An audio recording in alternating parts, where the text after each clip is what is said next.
آج کل پوری دنیا میں دیکھو کہ جو جتنا مالدار اتنی ہی زیادہ بیماریوں میں مبتلا، جو جتنا مال والا اتنی ہی زیادہ ڈاکٹروں کی طرف سے پرہیز،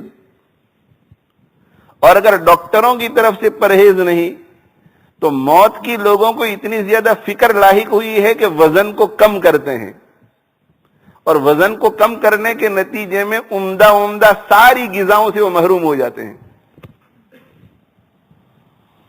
اللہ تعالیٰ روزی کو قطع کرتے ہیں، اس کا مطلب یہ ہے کہ اس کو اس روزی سے استفادہ نہیں کرنے دیتے۔ مال کے جو منافع ایک انسان کو پہنچنے چاہیے کہ مال کے ذریعے کھائے پیے، وہ ان منافع کو حاصل نہیں کر سکے گا۔ روزی ہوگی مگر کھائے گا نہیں، کسی خوف کی وجہ سے، صحت کے خوف کی وجہ سے، یا حق تعالی شانہ ایسی بیماری میں مبتلا کر دیں گے کہ ڈاکٹر منع کر دے گا۔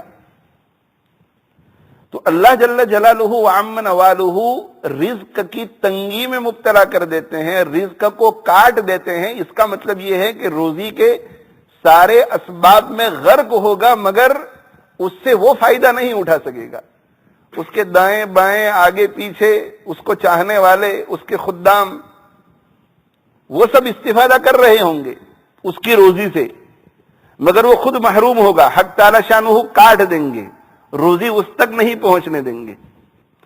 اسی طرح دوسری روایات سے پتہ یہ چلتا ہے کہ حق تعالی شانہ مال ناپ تول میں کمی کرنے والوں کو فقر میں مبتلا کر دیتے ہیں، فقر میں مبتلا کر دیتے ہیں۔ پھر یہی اشکال پیدا ہوگا کہ ایسے لوگ تو بہت پیسے بناتے ہیں، مالدار ہو جاتے ہیں، پھر فقر کا کیا مطلب؟ تو بھائی فقر کا مطلب یہ ہے کہ حق تعالی شانہ ایسے لوگوں کو محتاج بنا دیتے ہیں، وہ محتاج ہو جاتے ہیں، پیسے ہونے کے باوجود بھی کھا نہیں سکتے، پیسے ہونے کے باوجود بھی پی نہیں سکتے۔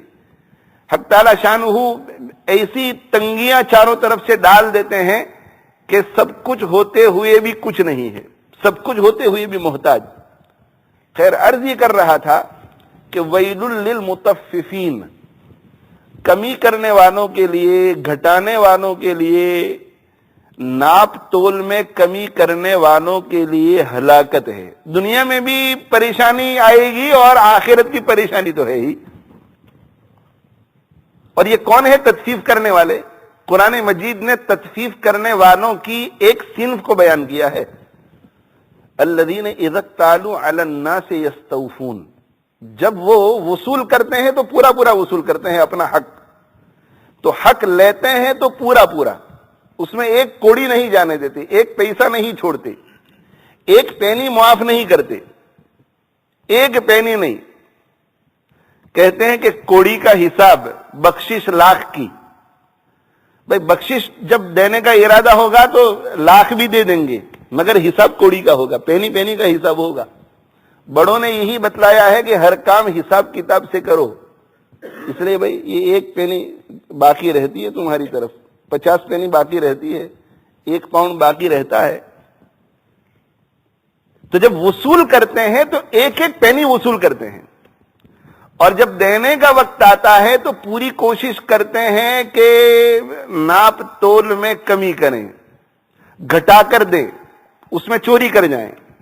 لیتے ہیں تو 10 کلو پورے اور دیتے ہیں تو 10 کے بجائے 9.25 کلو، 9.5 کلو۔ اگر 9 کلو میں بھی معاملہ ٹل جاتا ہے تو بہت اچھا۔ اب یہاں پر سوال یہ پیدا ہوگا کہ حق تعالی شانہ نے تطفیف کرنے والوں کے لیے ہلاکت کا اعلان فرمایا ہے کہ جو تطفیف کرنے والے لوگ ہیں ان کے لیے دنیا میں بھی ہلاکت ہے، آخرت میں بھی ہلاکت ہے۔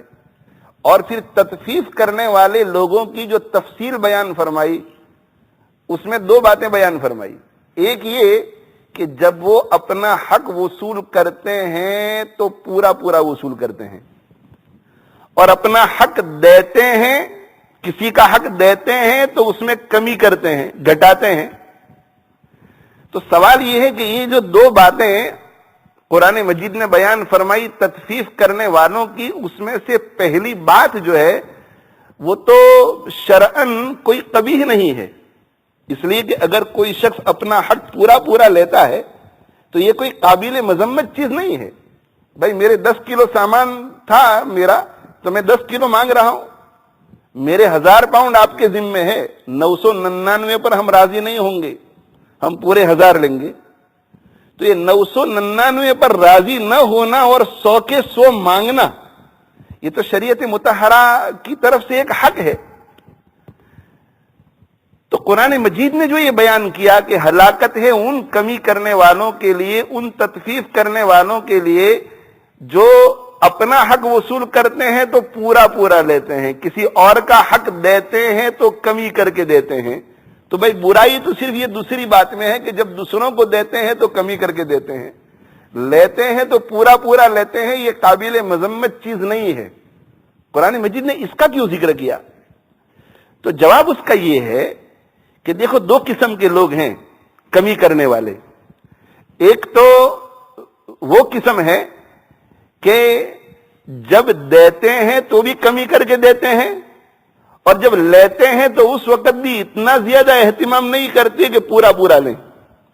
دینے کا وقت آیا تو کہ بھئی اب 9:30 بھی چل جائے گا، کیا 10 نہیں دیا تو کیا حرج ہے، 9:45 بھی چل جائے گا، اب 10 ہی کے قریب تو ہے، یوں سمجھو کہ 10 ہی ہو گیا۔ 1000 کے بجائے اگر 950 دے دیے بھائی 50 کو بھول جاؤ۔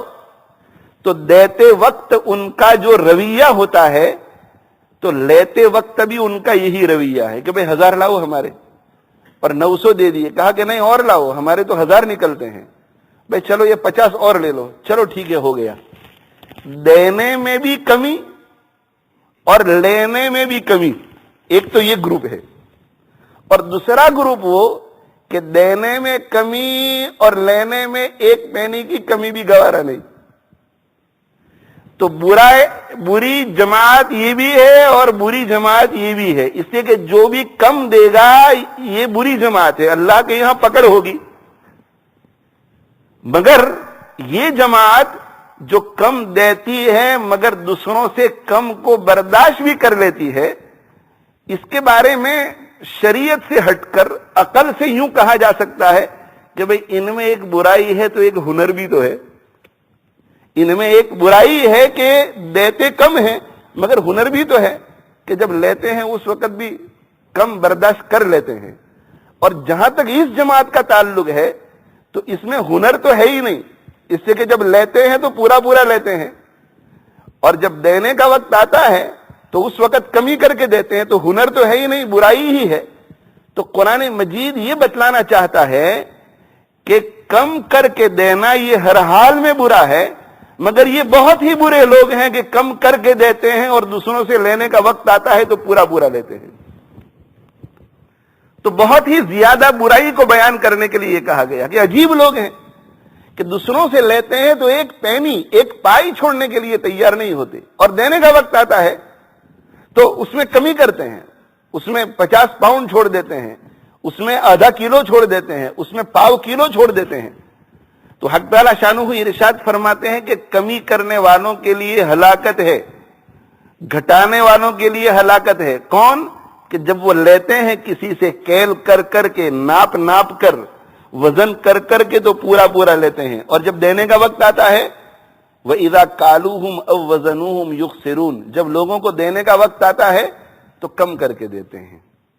عموماً پوری دنیا میں آپس میں لین دین میں سب سے زیادہ رائج طریقہ جو ہے وہ کیل کا اور وزن کا ہے۔ وزن کس کو کہتے ہیں؟ ترازو کے اندر وزن کر کے دینا، جیسے 1 رتل، 1 پاؤنڈ، 1 کلو، 10 گرام، 25 اونس وزن کر کے۔ اور دوسرا ہے کیل۔ کیل کا معنی ایک پیمانہ ہوتا ہے، وہ بھر بھر کے دینا، جیسے گیلن ہے تو گیلن کو وزن نہیں کیا جاتا، گیلن ایک مقدار ہوتی ہے، جب اتنی مقدار اور اتنی کوانٹیٹی والا برتن بھر جاوے تو کہتے ہیں کہ یہ 1 گیلن ہو گیا۔ اسی طرح لیٹر، کہ لیٹر ایک مقدار ہوتی ہے، جب وہ بھر جاوے تو کہتے ہیں کہ 1 لیٹر ہو گئے، یہ 2 لیٹر ہو گئے، یہ 3 لیٹر ہو گئے۔ اللہ کے نبی صلی اللہ علیہ وآلہ وسلم کے زمانے میں یہ